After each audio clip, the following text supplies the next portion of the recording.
பழனி அண்ணன் போகிறோம். போய் ஒரு மீன் அடிச்சிருக்கு. இந்த அண்ணன் கூப்பிட்டு போகிறேன். எங்கே போகணும்? அங்கே போகணும். சரி, நானும் அவரும் போகிறோம். ஏன்னா நான் பழனி அண்ணன் போய்க்கிருக்கோம். கேணு அங்கே கிடக்கு. நான் போய் எடுத்துகிட்டு திரும்ப அதை மாவு பிடிச்சி போட்டு வரணும்.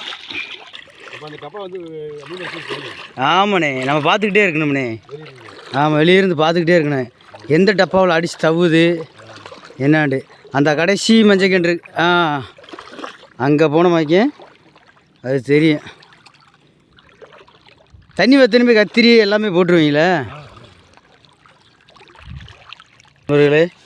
நானும் பழனி அண்ணன் நேராக அந்த மஞ்சக்கண்ணுக்கிட்ட போய்க்கிருக்கோம்.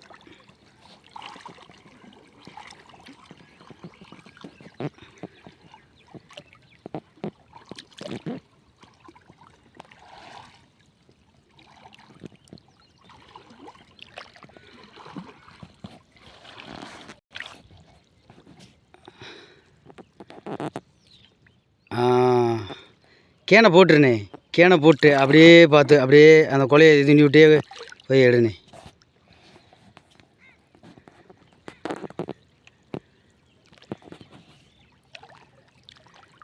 எங்கே எழுதி போயிருக்குன்னு பாருங்கள் நண்பர்களே.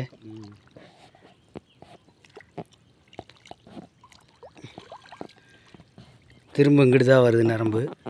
பொறுமையாக பையா எடுங்க. அப்படியே எடுத்து கேட்பேன். கொடியை பிடிச்சி பிக்கலைன்னா கெண்டை பிச்சுக்கிட்டு ஓடிடும். இரு என் காலில் நிற்கிதுண்ணே.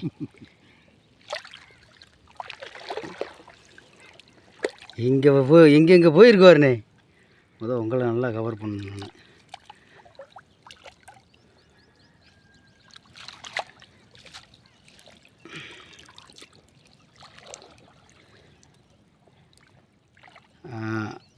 இழுக்க அப்படி சைஸாக இப்படிண்ணே. இருங்க, நல்லா கண்டானே. என்னண்ணே ஒரே ஊக்குள்ள மாட்டிருக்கு. இருங்க அண்ணே. அப்படியே இந்த இதை பிடிங்கண்ணே.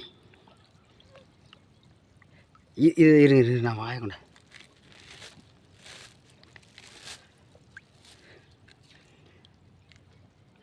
தூக்கி அப்படி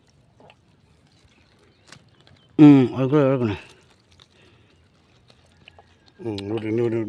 இப்படி பிடிச்சிக்கிட்டேன். முள்ள மட்டும் பிடிச்சிக்கினே.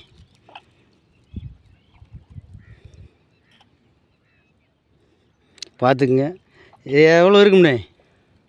இது 3/4 கிலோ இருக்கும்ண்ணே. 3/4 கிலோ 1 கிலோ கிட்ட இருக்கும். 1 கிலோ கிட்ட இருக்கும். 1 கிலோ இருக்கும் கெண்டை. பாருங்கள், ஒரு 1.5 கிலோ இருக்கும்ண்ணே. இல்லைண்ணே, கிலோக்குள்ளே தானே இருக்கும். அவ்வளோதான். அவ்வளோதான். சரி அப்படி உள்ள விட்டுரு. அப்படி இப்படி பிடிச்சிக்கிட்டே எடுங்க. இதை முள்ளை வச்சுனா அப்பளம் மட்டும் கையில் பட விட்டுறாதனே. டப்புன்னு கையில் கோர்த்து விட்டுறேன். ஆமாம், வலையில் கோருங்க. அந்த முள் பூரா அடிச்சிச்சுனே இங்கே ஒன்று. சூப்பர்.